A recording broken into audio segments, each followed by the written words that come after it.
हुजूर ने तरगीब दी।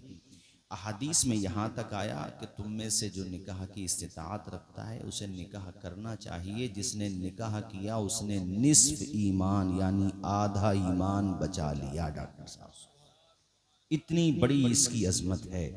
तो दुनिया में जहाँ तक भी कलीम भाई हमारी ये बात पहुँचे, हम ये बताना चाहते हैं कि मुसलमानों को निकाह के हवाले से बहुत सोच समझ के कदम बढ़ाना चाहिए। ये नहीं कि जैसे अब अपने क्षेत्र में भी अगरचे 2-4 वाक़यात हुए, मगर अफसोस की बात है शुरुआत में ही अगर हम आपने सब ने ख्याल नहीं किया तो अंदेशा ये है कि आगे चल के कहीं यहाँ के हालात भी दूसरी जगहों की तरह बदतरीन न हो जाए। जैसे अब यहाँ आज प्रोग्राम है, इन्होंने तो नहीं मानी किसी की बात, किसी ऐसे आदमी की बात जो शरीयत के खिलाफ मशवरा दे, नाचने गाने का प्रोग्राम बताए, डीजों के आगे रीचों की तरह नाचने का मशवरा दे, गैर शरई काम करने का मशवरा दे। इन्होंने नहीं माना, बल्कि इन्होंने वो किया जो एक साहिब ईमान को, हुजूर के गुलाम को करना चाहिए। हम दुनियादार की मोहब्बत देखें भी क्यों कि साहब मोहब्बत रखता है, फुला आदमी कह रहा था, फुला दोस्त कह रहा था। मोहब्बत क्या है ये तुमने आज तक जाना ही नहीं है। कमाले मोहब्बत ये है कि 1400 साल पहले आमिना का लाल तहज्जुद की नमाजें पढ़ के तुम्हारे लिए मगफिरत की दुआएं किया करता था। सुभान अल्लाह। मोहब्बत की इंतहा है कि मुलाकात है अल्लाह पाक से, मगर वहां भी जबान पे अगर नाम है और दिल में तसव्वुर है तो अपनी उम्मत का तसव्वुर है। तोहफा दिया गया, ये कम बड़ी बात थी कि अल्लाह ने शबे मेराज अपने महबूब को उम्मत के लिए तोहफा दिया, तो तोहफा कबूल किया, मगर तोहफा लेते वक्त भी ख्याल है तो उम्मत का। चौथे आसमान पे आए, मूसा कलीमुल्लाह से बातचीत हुई, वो तो सिर्फ एक बहाना था, मगर नमाज कम कराते चले जा रहे हैं। ख्याल उम्मत का है कि मशक्कत में न पड़ जाए मेरे उम्मती। कितना ख्याल है, शबे मेराज भी ख्याल है तो उम्मत का 45, 40, 35, 30, यहाँ तक के 25 नमाजें रह गईं, तब भी हुजूर ने कहा या अल्लाह नमाजें ज्यादा हैं, कम कर दे मेरे मालिक। 20 हो गईं, 15, 10, 5 रह गईं। वो करीम खुदा कितनी मोहब्बत करता अपने महबूब से। फरमाया महबूब जाकर के उम्मत से कह देना कि खुदा ने नमाजें कम की हैं, सवाब कम नहीं किया है। अगर कोई 5 टाइम की नमाज पाबंदी से खुलूस लिल्लाहियत और मेरी रजा के लिए पड़ेगा तो सवाब उसे 50 वक्त ही का दिया जाएगा। बेशक, सुभान अल्लाह। कितनी मोहब्बत अल्लाह पाक फरमाता आपसे, और आप बदले में क्या करें। अभी कारी ज़ैगम साहब मेरे पास वीडियो एक हफ्ता पहले पता नहीं कहाँ का है, बहरहाल है अपने मुसलमानों ही का। वो बाद में तो पुलिस की रेड पड़ गई वहां पे, और पढ़ना चाहिए थी, काम ही ऐसा था। 20 लाख रुपया बारात जब गई तो उसकी फैमिली वालों ने, दोस्तों ने 20 लाख रुपया ऐसे ही नोट यानी उड़ा दिया पैसा। वो बताओ, रिस्क की बेहुरमती करना, पैसे की। वो लोगों ने, जाहिर सी बात है, वैसे उसको फेंकोगे या तो किसी को दे ही दो, कम से कम किसी के काम में तो आएगा। इज्जत के साथ दे दो किसी को। 20 लाख रुपया, यानी किसी ने कहा था मुसलमानों की गरीबी देखना हो तो इनके मदरसे देखो, मस्जिदों के इमामों की तनख्वाहें देखो, इनके कॉलेजेस देखो, इस कौम में जहालतों का जो गिराफ है वो देखो। इनकी अगर गरीबी देखनी हो और मालदारी देखनी हो तो फिर इनकी शादियां देखो। जमीन भी बेचना पड़े तो बेच देगा, मगर शादी में नाक नीची नहीं होने देगा। हालांकि याद रखना चाहिए, नाक जिसकी सबसे ज्यादा ऊंची कही जाती थी, जो अपने आप को यह कहता था कि मेरी नाक कभी नीची नहीं होगी, उसकी नाक में भी आखिर में लंगड़ा मच्छर चला गया था। गया था कि नहीं गया था भाई? फाइनली उसकी नाक में भी लंगड़ा मच्छर चला गया था, और वो भी दुनिया से चला गया। तो नाक तो किसी की ऊंची ना हुई, इज्जत भी उसी की रहेगी जो हुजूर के रास्ते पर रहेगा, वरना कुछ नहीं रहेगा मेरे भाइयों। मैं देख रहा हूं आजकल फिर दोबारा से अपने इलाके में भी, अरे ऐसे हालात में, अभी इशारा किया ना कारी साहब ने, कारी ज़ैगम साहब ने, ऐसे हालात में भी जबकि हमें और आपको परेशान करने के लिए क्या क्या साजिशें नहीं हो रही हैं, और हम इतने गैर जिम्मेदाराना हरकतें करते हैं। मतलब वो लोग भी सोचते होंगे कि इनके बारे में जल्दबाजी करने की जरूरत क्या, ये तो खुद ही मिटने के काम कर रहे हैं। नहीं सोचते होंगे? ऐसे काम हमारे वहां पर हो रहे हैं मेरे साथियों। काम ये है जो माशाल्लाह आज हो रहा है। मगर यही रहे, कई जगह शिकायत ये भी मिली कि रात में आपका जलसा था, सुबह को किसी और का प्रोग्राम था। नहीं, यहाँ की बात नहीं कर रहा हूं, मैं बता रहा हूं। ऐसा भी हुआ कि रात में उलमा को बुलाकर खुतबा नुकबा और शुअरा को बुलाकर के जिक्र मुस्तफ़ा हुआ, और जब बारात जाने लगी तो दूसरा कार्यक्रम हुआ। ऐसे लोग हमारी बात माने या ना माने वो नाराज हो जाएं, मगर वो याद रखें कि सुबह मगरूर को वो शाम भी कर देता है, शोहरतें करके खत्म गुमनाम भी कर देता है। वक्त से आंख मिलाने की हिमाकत न करो, वक्त इंसान को नीलाम भी कर देता है। सुभान अल्लाह, सुभान अल्लाह। नारे तकबीर, नारे रिसालत, उलमाए अहले सुन्नत। सुभान अल्लाह। रात हो या दिन हो, बारात जाए।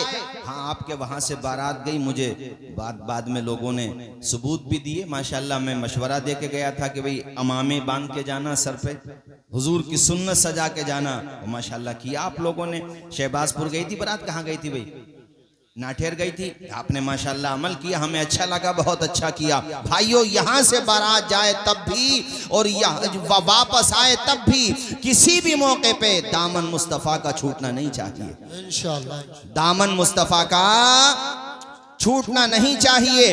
तर्क दुनिया ज़बां पे हो हमदो सना, फिर इबादत का कैसा मज़ा आएगा। दिल में यादे इलाही की हो जोस्तजो, फिर तिलावत का कैसा मज़ा आएगा। सर बसजदा गए रूह निकल जाए तो, सर सजदा गए रूह निकल जाए तो, खुश नसीबी पे नाज़ार होऊंगा सदा। लोग मुझको उठाए मैं उठ ना सकूं, लोग मुझको उठाए मैं उठ ना सकूं, तब इबादत का कैसा मज़ा आएगा। रोज़ा-ए मुस्तफ़ा देख आए सभी, और अभी बोलो इंशाअल्लाह। रोज़ा-ए मुस्तफ़ा देख आए सभी, आरज़ू जुस्तजू हर घड़ी है यही, लब पे नहाते नबी गुनगुनाते। क्या बात है। लब पे नहाते नबी गुनगुनाते रहे, फिर जियारत का कैसा मज़ा आएगा।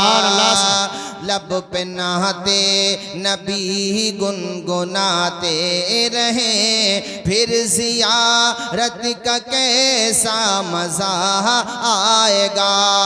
हमको बतला गए हैं ये इब्ने अली। सुभान अल्लाह। जरा जोर से बोलो। हम अबू बकर वाले भी हैं, सुभान अल्लाह। उमर वाले भी हैं, हमारे हाथ में दामन उस्मान का भी है, और अल्हम्दुलिल्लाह अली वाले भी, बल्कि मैं कहूंगा हम ही अली वाले हैं। गलत तो नहीं कहा? हम ही। तो एक नारा जरा जोर से लगाओ, नारे हैदरी। कभी दीवार हिलती है, कभी दर कांप जाता है, अली का नाम सुनकर अब भी खैबर, आवाज आए अब भी खैबर। हमको बतला गए हैं ये इब्ने अली, यानी हुसैन इब्ने अली। हमको बतला गए हैं ये इब्ने अली, हक पे कायम रहो, मौत से ना डरो। हक पे कायम रहो, मौत से ना डरो। हक पे कट जाए मैदान में गालिब अगर, फिर शहादत का कैसा दिल में सिद्दीक, आँखों में हजरत उमर, लब पे उस्मान हो, धड़कनों में अली, हम सफ़र हम नवा हो अगर ये सभी, फिर तो खिदमत का कैसा मज़ा। सुभान अल्लाह। जरा बुलंद आवाज से तो बोलो सुभान अल्लाह, और बुलंद आवाज से बोलो सुभान अल्लाह। मेरे कहने का मकसद ये था भाई, और ये है कि हम शादी इस अंदाज में करें कि दूसरे लोग भी सीख लें हमसे, सुभान अल्लाह। दूसरे लोग भी हमसे। और ये क्या नाम था बता रहे थे? जफर। मुझे भी बताया कारी ज़ैगम साहब ने कि वालिदे गिरामी इनके दुनिया में नहीं रहे हैं। अरे दोनों नहीं, अल्लाह ताला दोनों को जन्नत में आला से आला मकाम अता की ये किस्मत होती है। कल जब चोटी सेहरा होगा, है ना, सेहरा बनेगा, मतलब खालाएं, ताया चचा, दोस्तों, अहबाब, फूफियाँ, तमाम रिश्तेदार होंगे। लेकिन जो पैदा होने के बाद इनके माथे पे शादी का सेहरा देखने की तमन्ना करते थे, वो माँ बाप नहीं होंगे। और ये बड़ा एक ऐसा मरहला होता है कि इस मौके पर अपनों की बड़ी याद आती है। मैं तकरीरों में मशवरे देता हूँ ये कि जब दूल्हा बन जाओ तो पहले तो ये बारात ले जाने का जो सिलसिला अपने वहाँ पे ताख़ीर के साथ शुरू हो गया, दोबारा से इसको बंद करना चाहिए। बारात जल्द अज जल्द लड़की वालों के वहाँ पहुँच जाए ताकि उनके खाने में किसी तरह की परेशानी ना हो। जितनी जल्दी हो सके बारात पहुँच जाए। पहली बात तो बारात जल्दी लेके जाओ और थोड़ा 10 मिनट एक्स्ट्रा लेकर के चलो। क्यों? इसलिए कि गांव से बारात बाद में बाहर निकले, पहले कब्रिस्तान पे जाके मरहूमैन की रूहों को सवाब पहुंचा दिया जाए। उनकी कब्रों पे जाओ, चूंकि तुम उनके बेटे हो, उनकी रूह को भी बड़ी मसरत मिलेगी। माँ बाप तो ऐसी हस्ती होती हैं, अल्लाह अकबर, कि शादी की सबसे ज्यादा अगर किसी को खुशी होती है तो वो माँ और बाप ही तो होते हैं।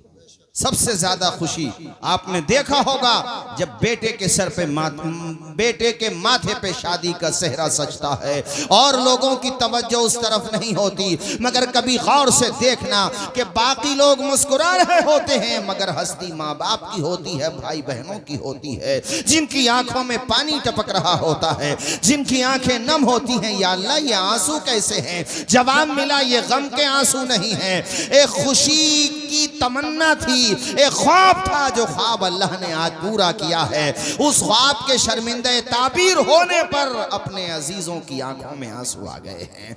माँ की भी आंख में आंसू हैं, बाप की भी आंख में आंसू हैं। ये गम के आंसू नहीं हैं, खुशी के आंसू हैं। और साहिबो, यहाँ ये भी कहना चाहूंगा, सिर्फ शादी के मौके पर माँ बाप को खुशी में न रुलाओ। मैं तो ये कहता हूँ माँ बाप को बार बार रुलाओ, मगर गम के आंसू नहीं, खुशी के आंसू रुलाओ। माँ बाप को खुशी के आंसू रुलाओ। माँ बाप की बात आई तो मैं एक बड़ी अजीब मुझे बात याद आ रही है, मैं सुना देता हूँ आपको। अल्लाह अकबर कबीरा। एक बंदा होगा, उसके नामे अमाल तोले जाएंगे, दोनों पलड़े बराबर हैं, नेकियां भी और गुनाह भी दोनों बराबर हैं। अब उसका मामला बीच में, यानी जिसको कहते हैं पेच फंस जाना। अब वो जहन्नम की तरफ भी नहीं जा रहा है, जन्नत की तरफ भी जाने का हुक्म नहीं हो रहा है। अब वो बड़ा परेशान है, कि काश मुझे एक नेकी मिल जाए तो मेरा बेड़ा पार लग जाए, मगर देखिए नेकी तो ना मिल सकी उसके नामे अमाल में। एक फरिश्ता आता है और गुनाहों के पलरे में आकर के गुनाह डाल देता है, जिसकी वजह से गुनाह बढ़ गए। फैसला होता है जहन्नम में जाने का, इसको जहन्नम में जाने का ऑर्डर होता है अल्लाह पाक की तरफ से। अब उसको जहन्नम में ले जाया जाता है। जरा सोचो क्या बीच रही होगी कि एक नेकी मिल जाती तो मेरा काम बन जाता। वो कहता है फरिश्तों से, जरा मुझे ये तो बताओ ये कौन सा गुनाह था जिस गुनाह ने मेरे लिए जहन्नम का फैसला लिख करवा दिया है, जिस गुनाह की वजह से मैं जन्नत में नहीं जहन्नम में जा रहा हूँ। अल्लाह अकबर कबीरा। उसको बताया जाता है कि एक मर्तबा तुमने झुंझला करके गुस्से में भर करके अपने बाप के लिए उफ कह दिया था।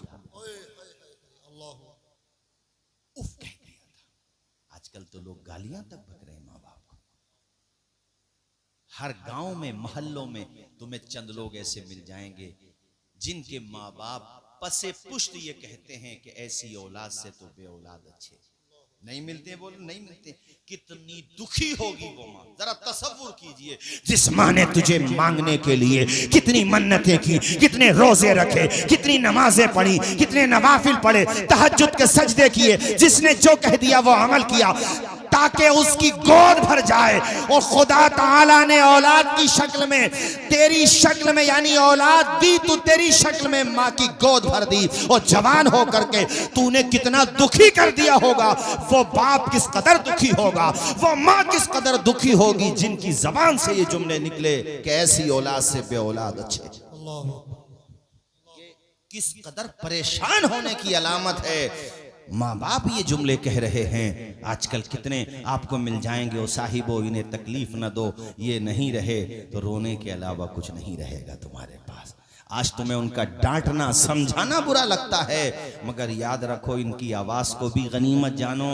जिस दिन हमेशा के लिए खामोश हो गई, दीदार करने के लिए कब्रिस्तान जाना पड़ेगा। कब्र की मिट्टी देख पाओगे, माँ बाप की ज़ियारत नहीं कर सकोगे। माँ बाप इतनी बड़ी दौलत होते हैं, पूछो जफर से आज इन्हें अपने अम्मा अब्बा की कितनी याद आ रही होगी, अपने माँ बाप का कितना ख्याल आ रहा होगा कि आज मेरे माँ बाप जिंदा होते, आज मेरे वालिद जिंदा होते तो यही कुर्सी पे बैठ करके प्रोग्राम सुन रहे होते।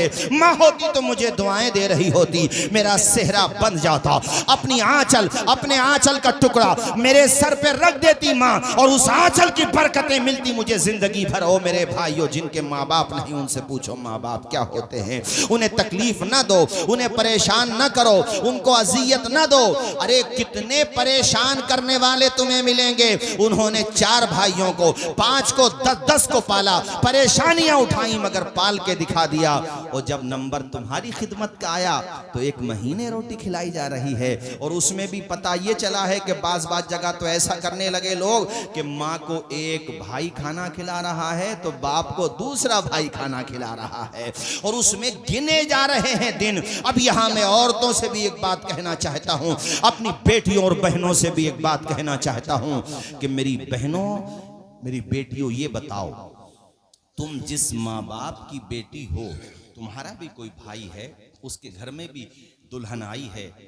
आपको अगर ये पता चले कि हमारे माँ बाप को हमारे भाई की बीवी बेवजह परेशान करती है, उन्हें खाना नहीं देती, तो खुदा की कसम तुम्हारे ऊपर क्या गुजरेगी, गुजरेगी कि नहीं गुजरेगी। इसी तरह से सोचो कि तुम जिसके निकाह में हो उसके भी माँ बाप हैं, उसे दूर न करो अपने माँ बाप से, उनकी भी खिदमत करो। और मैं माँ बाप से कहता हूं कि तुम अपने बेटे की बीवी को बहू की निगाह से नहीं, बेटी की निगाह से देखो, उसे प्यार की निगाह से देखो। उसके घर पे कोई कमी हो जाए, लेन देन में कोई कमी हो जाए, मेहमान नवाजी में कोई कमी हो जाए, तो उसके लिए तानाजनी का जरिया न बनो, बल्कि उसके लिए ढारस बनो और उसको कहो कि अब तू हमारे लिए बेटी जैसी है। अगर दोनों तरफ से मोहब्बत का ये मामला रहेगा तो इंशाअल्लाह हमारे आपके सबके घर जन्नत का नमूना बन जाएंगे। बेशक बेशक। बोलो नहीं बन जाएंगे, ऊंचा बोलो जरा, बन जाएंगे कि नहीं बन जाएंगे। अल्लाह अकबर। कहते हैं, मैं पूरी बात सुनाऊं। उसको जब जहन्नम की तरफ लेकर के जा रहे थे फरिश्तों से, उसने कहा कि मैं अपने रब की बारगाह में हाजिर होना चाहता हूँ। फरिश्तों ने कहा अब तो तेरे लिए जहन्नम का ऑर्डर हो गया, अब दोबारा क्यों जाना चाहता है खुदा के हुजूर? कहा मैं चाहता हूँ। फरिश्तों ने रब की बारगाह में अर्ज की। रब ने फरमाया ठीक है, मैं इसकी बात सुनता हूँ, ये क्या कहना चाहता है। वो अर्ज करता है, सुनो कारी साहब, वो अर्ज करता है, या अल्लाह मैं जब जहन्नम की तरफ जा रहा था, तवज्जो से सुनो, मैं जब जहन्नम की तरफ जा रहा था तो मैंने बड़ा अजीब व गरीब मंजर देखा जिसने मेरा गम बढ़ा दिया, मेरी फिक्र बढ़ा दी। रब फरमाता है तूने क्या देखा? कहा या अल्लाह मैंने देखा कि मेरे बाप को भी जहन्नम की तरफ ले जा रहे हैं फरिश्ते।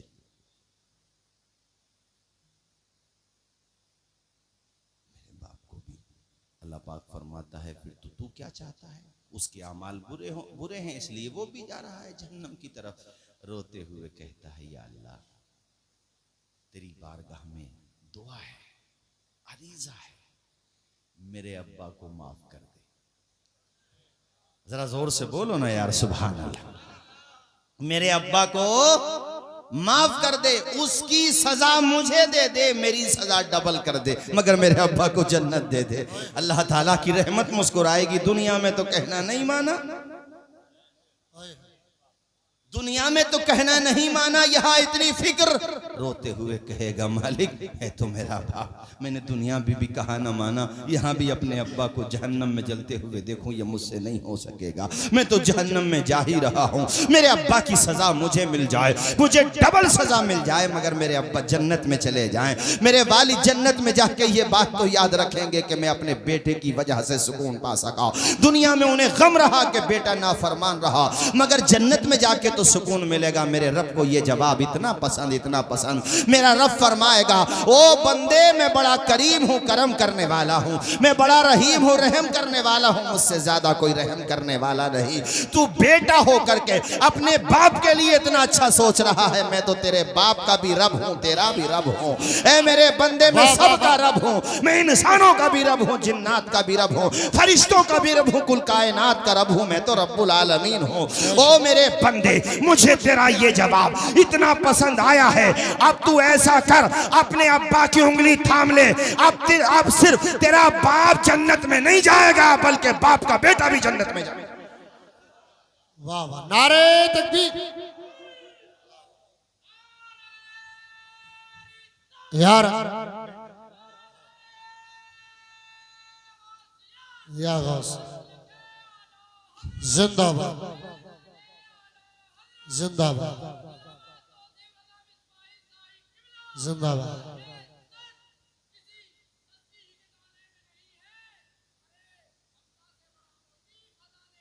क्या बात,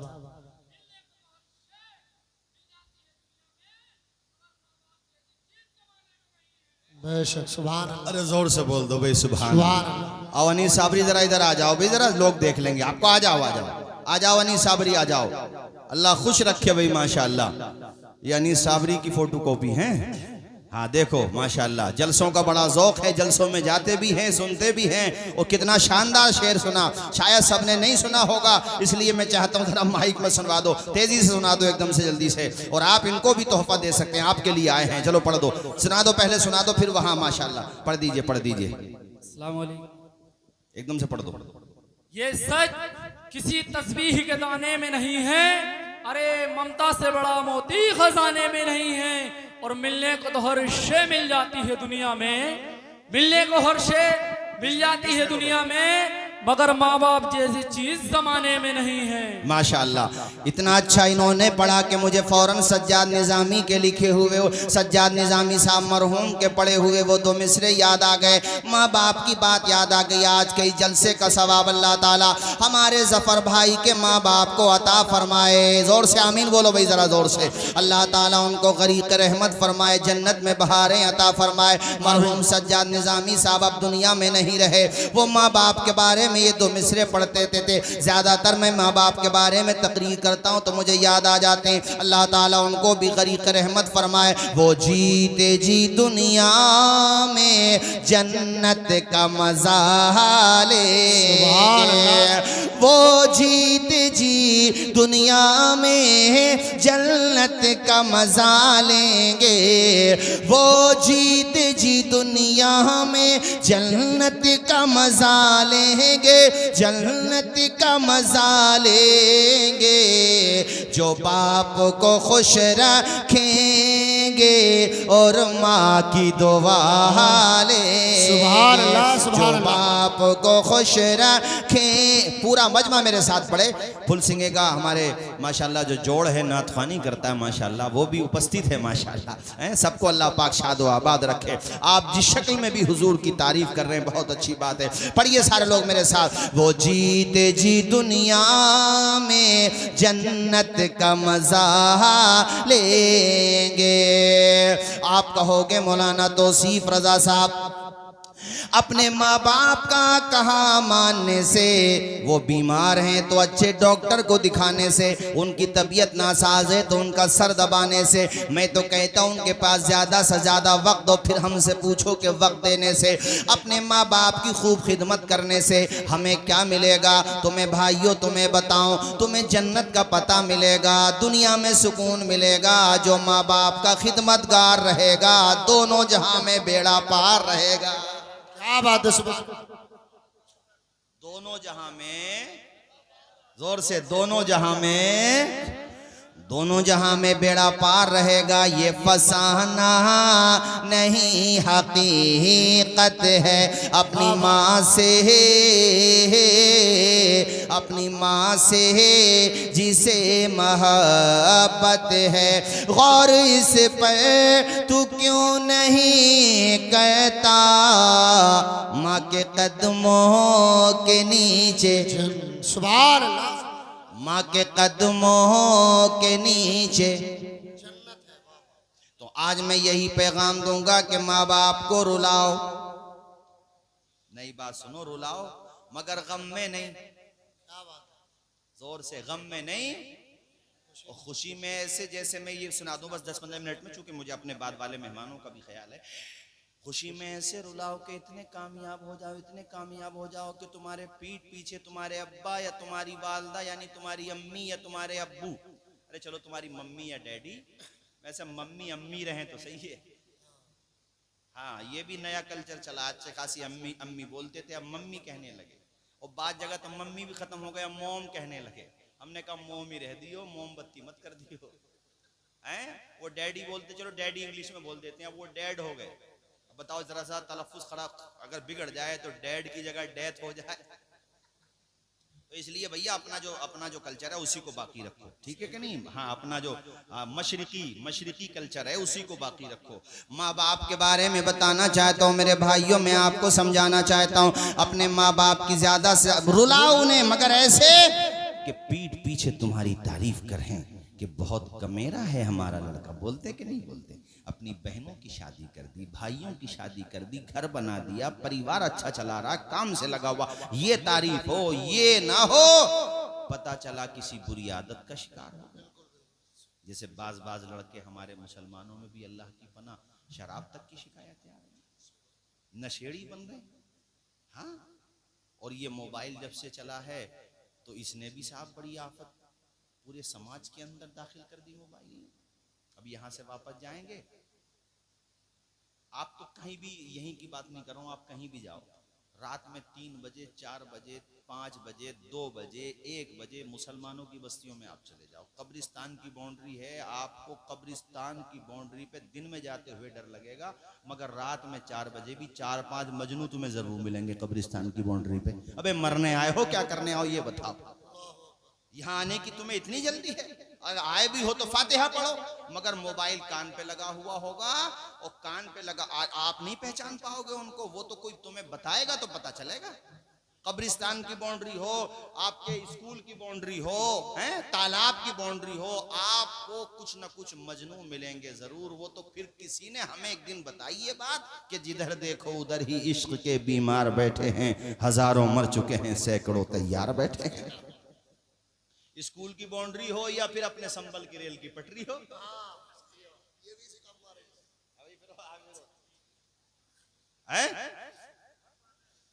गलत तो नहीं कहा भाई डॉक्टर साहब हमने? पुलिया पे जरूर मिलेंगे,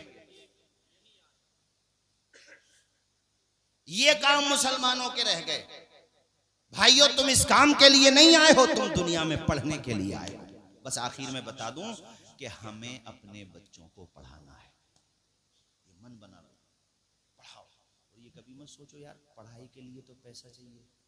वैसे ज्यादातर दुनिया में उन्हीं लोगों ने नाम रोशन किया है जिनके बाप के पास पैसा नहीं था। बहुत काम की बात बता दूं, पैसे वाला तो ये सोचता मेरे अब्बा पे बड़ी जायदाद है, मैं पढ़ के क्या करूंगा, अंगूठा छाप ही रह जाता इल्ला माशाल्लाह। कुछ को छोड़ के ज्यादातर के जहन में तो यही रहता मैं पढ़ के क्या करूंगा, मेरे अब्बा पे बहुत जायदाद। और नील बटा नील, जीरो बटा सन्नाटा। पोल तब खुली जब निकाह हुआ कि कुछ नहीं आता जाता। अभी एक निकाह की महफिल में हम भी पहुंचे। निकाह खैर दूसरे कारी साहब पढ़ा रहे थे, कारिया नादिल साहब।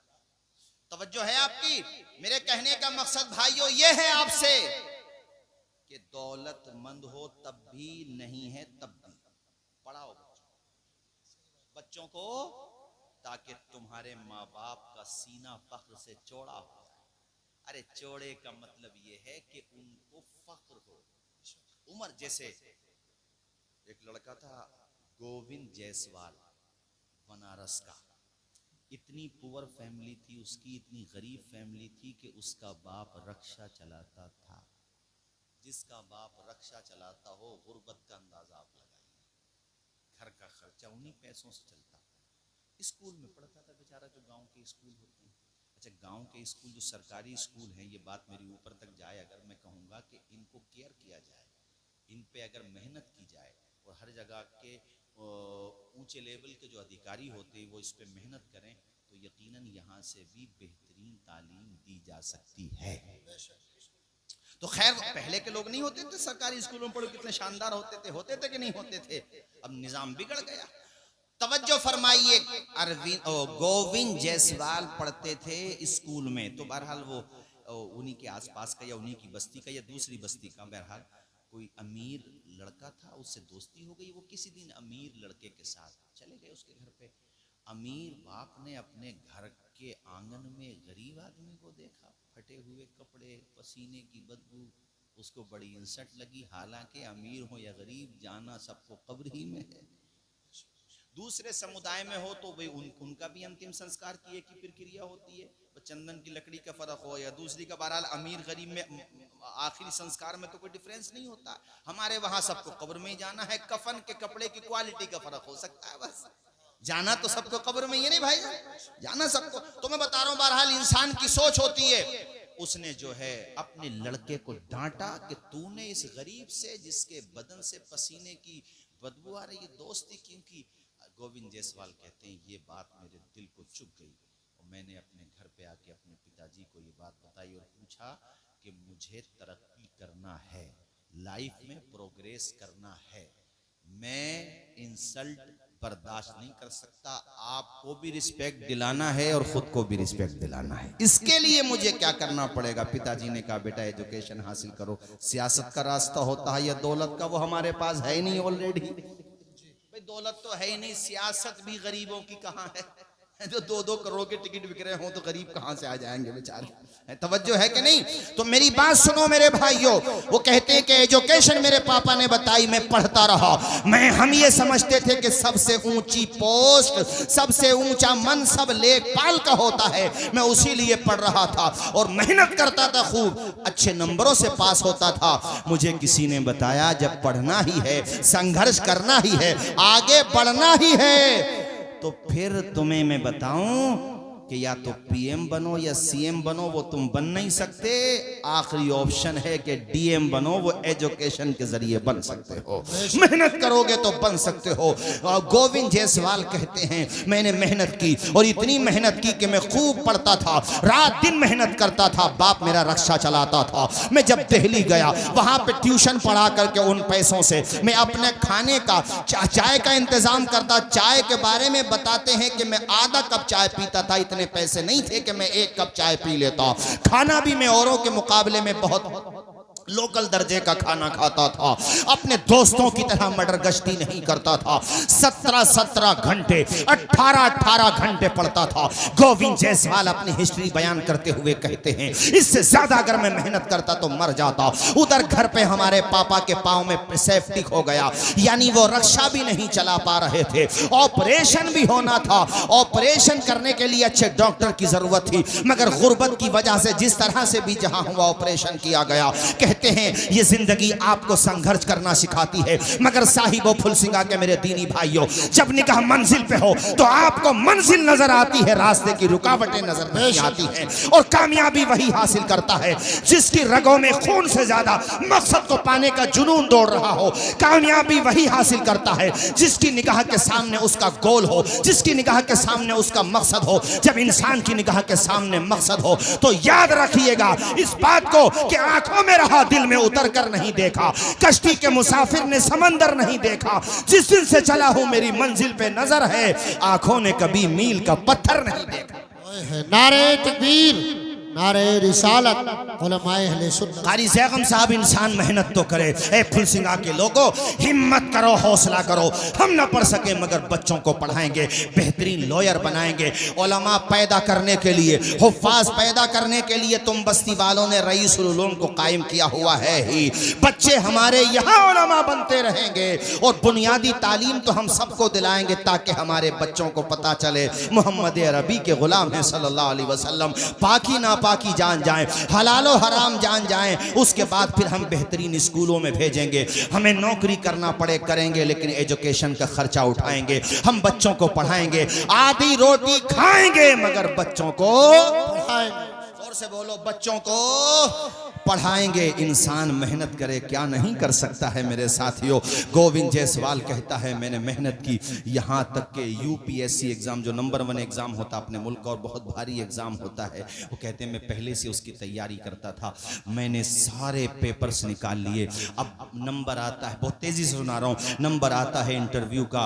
इंटरव्यू देने के लिए बड़े बड़े टॉप के प्रोफेसर्स बैठे हुए होते, उनके सामने मैं अपने फटे पुराने कपड़ों में जाता तो मुझे अच्छा नहीं लगा। मैंने अपनी बहन को फोन किया, उसके पास 2000 रुपए रखे थे, जमा पूंजी बेचारी की 2000 रुपए थी, उनकी शादी हो चुकी थी, प्रेग्नेंट थी वो। कहते अल्ट्रासाउंड वगैरह के लिए, कहते मेरी बहन ने बगैर अल्ट्रासाउंड के, यानी हमारी बहन के घर पे बगैर अल्ट्रासाउंड के डिलीवरी हुई और उसने वो सारे पैसे मुझे बगैर बताए 2000 रुपए भेज दिए। उससे मैंने सलीके कपड़े पहन के मैं आखिरी सीढ़ी थी, ये सीढ़ी पे मैं चढ़ जाता तो मुझे कामयाबी मिलने वाली थी। मैं पहुंचा, मैंने जाकर के इंटरव्यू दे, मैं डरा नहीं, मैंने ये नहीं सोचा कि ये बड़े बड़े प्रोफेसर्स हैं, बल्कि मैंने ये सोचा मैं जो जानता हूं बगैर हिचकिचाहट के, बगैर किसी हेजिटेशन के अपनी बात रखूंगा। मैंने इंटरव्यू दिया, सक्सेस हो गया। जब मैं बाहर निकलने लगा तो मुझसे उन लोगों ने पूछा आपकी उम्र अभी सिर्फ 22 साल है, अगर फ्लॉप भी हो गए तो जिंदगी में दोबारा मौका मिलेगा। मैंने बहुत कॉन्फिडेंस के साथ कहा कि सर मैंने फ्लॉप होने के बारे में सोचा ही नहीं है। कहा तुमने क्यों नहीं सोचा? कहा मेहनत इतनी की है कि मुझे यकीन है कामयाब हो जाऊंगा, मुझे अपने ऊपर बिलीव है कि मैं कामयाब हो जाऊंगा। मैंने संघर्ष इतना किया है, आंखों में अरमान लिया, मंजिल को अपना मान लिया, फिर मुश्किल किया आसान किया, जब ठान लिया तो ठान लिया।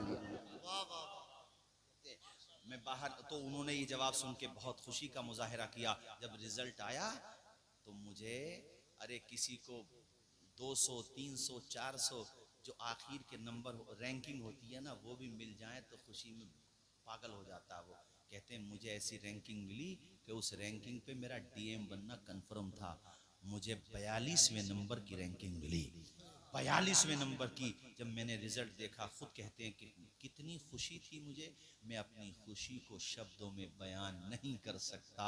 सबसे पहली, अब मैं वो बात बता रहा हूं कि बाप को रुलाओ तो गम में नहीं, खुशी में रुलाओ। ये सुना रहा था इसलिए बात मुझे याद आ गई। कहते मैंने सबसे पहली जो कॉल की तो अपने पिताजी को कॉल की। कहते मेरे पिताजी का कोई रिप्लाई नहीं आया, कोई जवाब नहीं आया। फिर मैंने गहराई से कान को थोड़ा और मुतवज्जे किया तो सिर्फ मुझे रोने की आवाज आ रही थी। पिताजी खुशी की वजह से इतना रोए कि वो जवाब ही नहीं दे पाए, और उन्होंने सिर्फ इतना कहा कि बेटे तूने करके दिखा दिया। आज तेरे बाप की उम्र बढ़ गई है। अरे उम्र बढ़ती नहीं है, मेरे कहने का मकसद ये है कि एतमाद बढ़ गया, जिंदगी जीने का एक मकसद मिल गया। और चंद दिनों पहले ये वाकया उसके पिताजी के साथ हुआ था कि उसके पिताजी के रक्शे पर एक होमगार्ड ने डंडा इतनी जोर से मारा कि उसके टायर में जो है सुराख हो गया, पंचर जिसको कहते हैं। तो किसी एडवोकेट थे, कोई उन्हीं के गांव के इत्तेफाक से थे वहां पर। तो उस एडवोकेट ने उससे कहा होमगार्ड से, तुम्हें पता है इनके बेटे यूपीएससी एग्जाम निकाल रहे हैं। इतना जब सुना तो उसने मजाक सा उड़ाया कि इनके बेटे। वो कहते हैं जब एग्जाम निकल गया, पूरे बनारस में खबर पहुंची, बड़े बड़े नेतागण, बड़े बड़े महोदय और बड़े बड़े ओहदे, लाइन लग गई इंटरव्यू लेने वालों की। तो होमगार्ड साहब भी आए, वो भी पहुंच गए और जाकर के उन्होंने अपनी गलती मानी। कहते मेरे पिताजी ने माफ कर दिया, मगर जब वो वापस आने लगे तो हमारे पिताजी ने कहा, साहब किसी की गरीबी देख के, किसी का रंग देख के, किसी की बिरादरी देख के, किसी की मकान की कच्ची छत देख के उसके फ्यूचर का फैसला मत करना, उसकी तकदीर का फैसला नहीं करना। याद रखना, वक्त बदलता है, अगरचे वक्त बदलने में कुछ वक्त लगता है। जब इंसान संघर्ष करता है, जब इंसान मेहनत करता है, जब इंसान कोशिश करता है, तो यकीनन उसे उसका फल मिलता है। संघर्ष की राह जो चलता है, हालात वही बदलता है। जिसने रातों से जंग जीती है, सूरज बनकर जरूर चमकता है। बुला लो। तुम्हें सुनाने का मकसद सिर्फ ये था कि ये ना सोचना कि हम एक विलेज में रहने वाले हैं, हम क्या कर सकेंगे। अरे तुम तो बहुत कुछ कर दोगे। दिमाग का इस्तेमाल तो कराना सिखाओ अपने बच्चों को। हमारा और आपका दिमाग पैराशूट की तरह है। एक मुफक्किर ने कहा था, इंसानों तुम्हारा दिमाग पैराशूट की तरह। पैराशूट हवाई जहाज में अगर इमरजेंसी कोई सिचुएशन आती है, जैसे वो क्रैश होने वाला है या कहीं पानी में लैंडिंग होने वाली है इमरजेंसी उसकी, तो पैराशूट के जरिए से पैसेंजर्स को छोड़ा जाता है। पैराशूट को खोलते हैं तो फिर वो गुब्बारा सा हो जाता है, तो आदमी आसानी से जमीन पे आ जाता है। पैराशूट की तरह है इंसान का दिमाग। अगर नहीं खोलोगे तो जिंदगी की खलाओं में सफर नहीं कर सकोगे। और अगर इस्तेमाल करोगे अपने जहन को, मैं कहता हूं चलो बिजनेस ही में इस्तेमाल करो, तालीम में इस्तेमाल करो, बेहुदा बातों में इस्तेमाल ना करो। खाली दिमाग शैतान का घर होता है। तालीम में, नॉलेज में, माँ बाप की खिदमत में, अच्छे कामों में, रिलीफ के कामों में मेहनत करो, कामयाबी हासिल करो। राहत इंदौरी ने कहा था, परों को खोल जमाना उड़ान देखता है, जमीन पे बैठ कर के आसमान देखता। और इसकी शुरुआत आदमी को कर देना चाहिए। बिजनेस कर, अब जितने जैसे अपने यहाँ के कितने लोग होंगे माशाल्लाह, अहमदाबाद में जाकर तरक्की की भाई, आपके पुलिसिंग अहमद आला है, रामा बुजुर्ग बहुत है, तो जाहिर सी बात है एक दिन में तो उनको पकी पकाई ना मिली। पकी पकाई तो किसानों को भी नहीं मिलती। पहले उसको, हाँ पहले उसको दाना, उसके बाद भी एकदम से बाहर नहीं आना है। अभी तो फसल पकाना, उसके लिए कितने पीरियड्स आते हैं, कितने टाइम्स गुजरते हैं, तब जाकर के है। वो कहा ना कि मिटा दे अपनी हस्ती को अगर कुछ मर्तबा चाहे, कि दाना खाक में मिलकर, आवाज आए कि दाना खाक में मिलकर। यार कश्ती जब लहरों से टकराती है तो किनारे तक पहुंच ही जाती है। लोहार जब कुटाई करता है ना उसकी लोहे की, तो वो कुंदन बन ही जाता है। चूंटी भी जब अपनी मंजिल की तरफ जाती है, दीवार पे देखा होगा, गिरती है, फिर चढ़ती है, फिर गिरती है, मगर फाइनली उसे भी कामयाबी मिल जाती है। वो चूंटी हिम्मत नहीं हारती। यार तुम तो अशरफुल मखलूकात हो। संघर्ष तो करना सीखो। सिर्फ बैठकों पे बैठ के किसी के कपड़ों पे तबसरा करने से, किसी ने अच्छा मकान बना लिया, टाइल्स लगा ली, तरक्की कर ली, उसके बारे में तबसरा करने से तो ना कल मसला हल हुआ था, ना आज मसला हल हुआ है, बल्कि मसाइल पैदा और हो जाएंगे।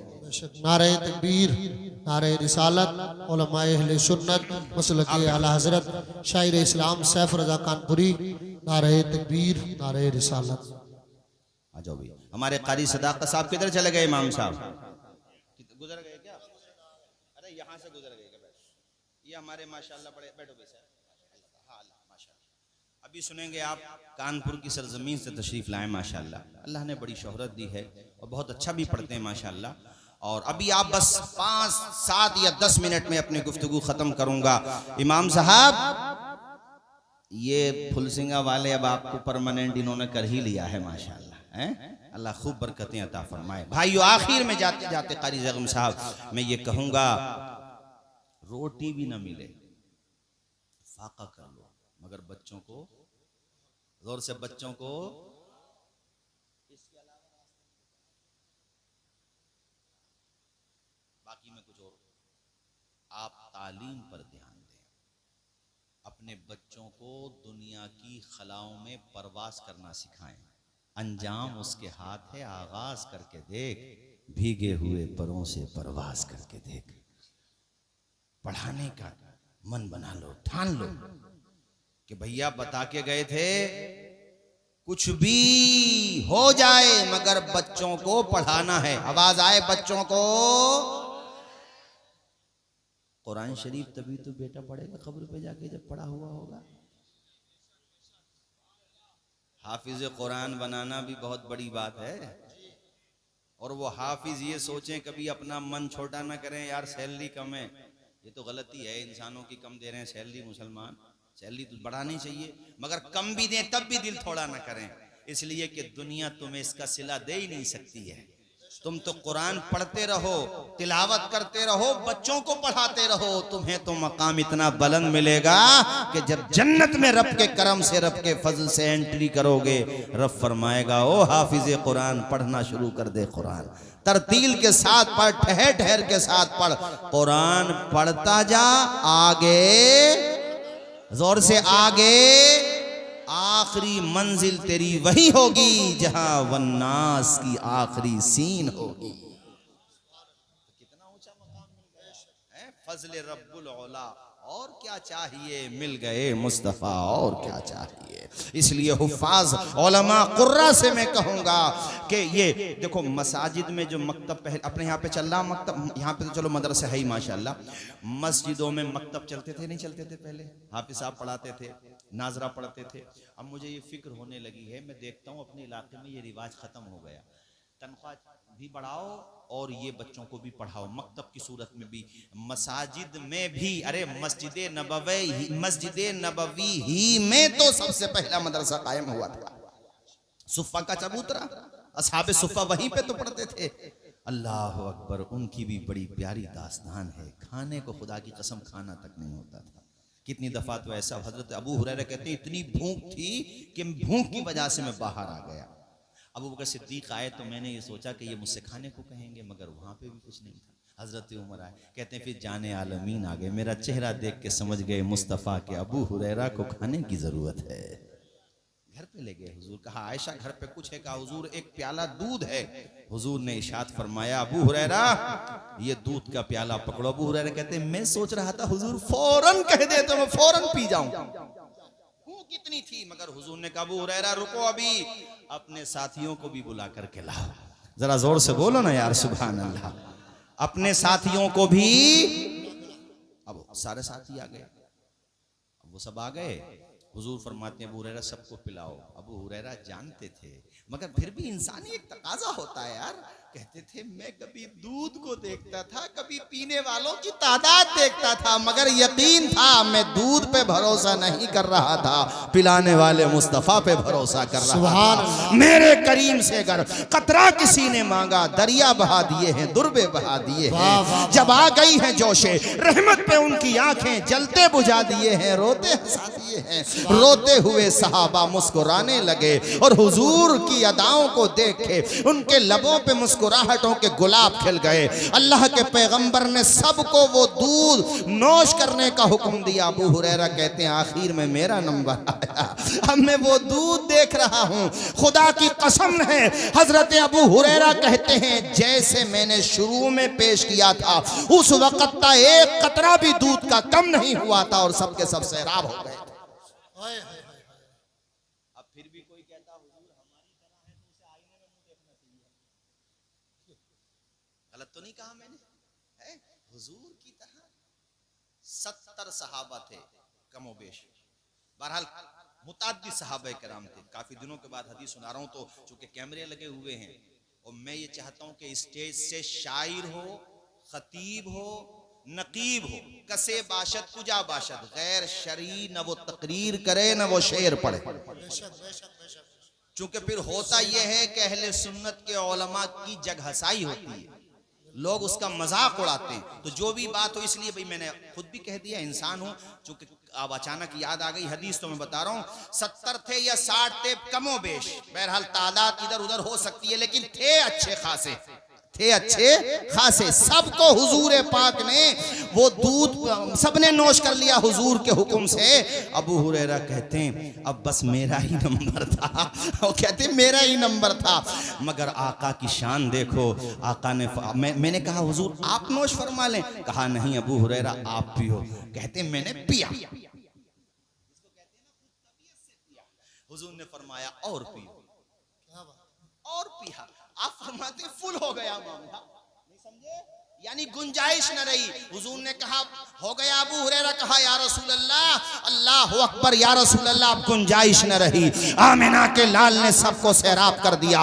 एक तरफ मुस्तफ़ा का इख्तियार देखो कि एक प्याला दूध को मेरे आका ने 70 सहाबे कराम का मोबेश आपने उनको पिला दिया, अल्लाह अकबर कबीरा। दूसरी तरफ असहाबे मुस्तफ़ा का सब्र देखो कि खाने को रहे ना रहे, पीने को रहे ना रहे, मगर सीने में इल्म रहना चाहिए, हाथों में कलम रहना चाहिए। यही आज मैं आपको पैगाम दे रहा हूं। पहनने को जूता रहे ना रहे, पहनने को आपके पाँव में पहनने को जूता रहे ना रहे, बदन पे पहनने को बेहतरीन कोट पैंट अच्छे कपड़े रहे ना रहे, सर छुपाने को छत रहे ना रहे, मगर सीने में इल्म रहे, हाथों में कलम रहे। वमा अलैना इल्लल बलाग। अस्सलामु अलैकुम व रहमतुल्लाहि व बरकातहू।